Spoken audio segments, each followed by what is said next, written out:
We are now approaching the Forth Bridge again. If you look ahead of us and slightly to the right, you can see there's a little white tower sitting on the cliff top.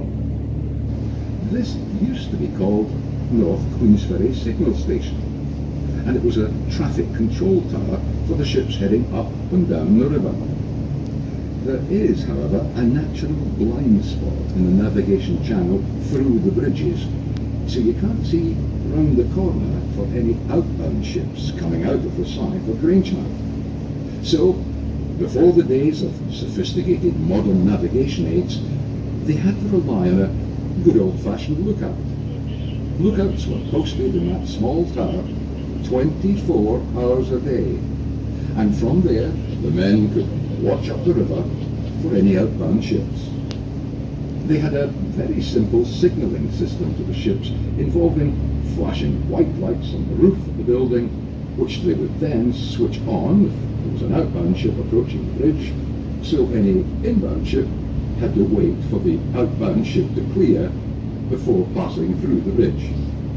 The signal station was decommissioned in the 1990s, and it has since been converted into quite a stunning little house.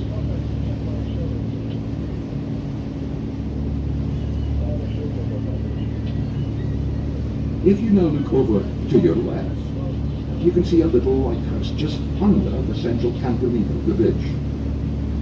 This lighthouse is sitting on a little brick foundation, and this foundation has an interesting story behind it. It's older than the bridge itself, and was built back in 1880 by Sir Thomas Bouch. It's all that remains of the first attempt to build the Forth Bridge. He was famous for designing and building the Tay Rail Bridge at Dundee.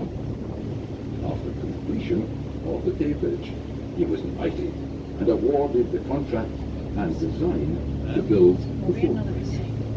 However, his Tay Bridge collapsed during a winter storm about 6 months after opening, and 100 people were killed when the train fell into the icy water.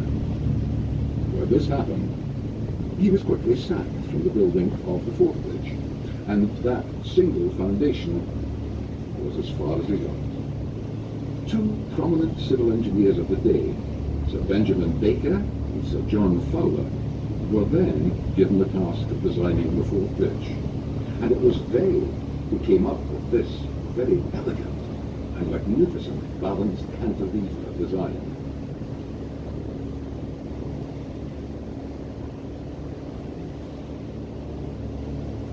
In 2013, Network Rail completed a 15-year restoration project on the bridge, which involved shot blasting the whole bridge to remove the layers of rust and old paint, and applying a 3-layer epoxy paint system which should last 30 years before it needs any more painting.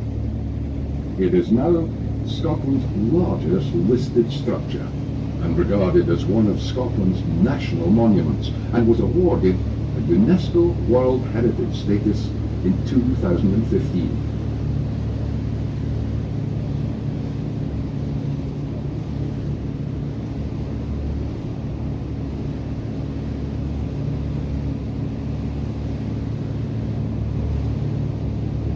We are now approaching the Forth Road Bridge, completed in 1964, and at the time was the longest span suspension bridge in the world.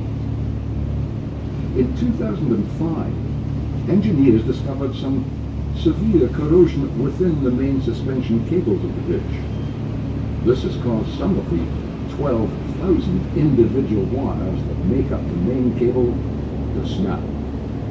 Since the problem was identified, they have rewrapped the cable to make it waterproof and installed a dehumidification system to dry out the cable and prevent any further corrosion.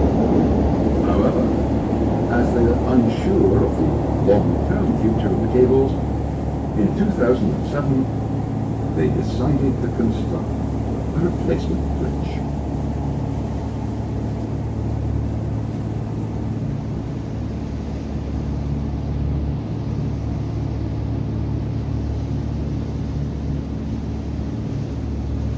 Construction on the new bridge, named the Queensferry Crossing, started in 2011 and was scheduled to take 5.5 years to complete.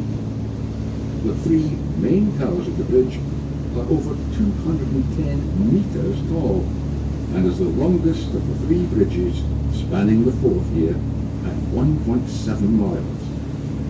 It was built just here because of the existing rock outcrop in the middle of the river called Rock. This rock outcrop rises as a pinnacle more than 50 meters from the seabed and provides a perfect base for the central tower of the new bridge. The bridge has the longest span of any cable-stayed bridge in the world and is the only one in the world to have the main support cables crossing each other mid-span. This is the only place in the world to have three record-breaking bridges from three different centuries so close together. I'm sure you'll agree, it's a wonderful sight.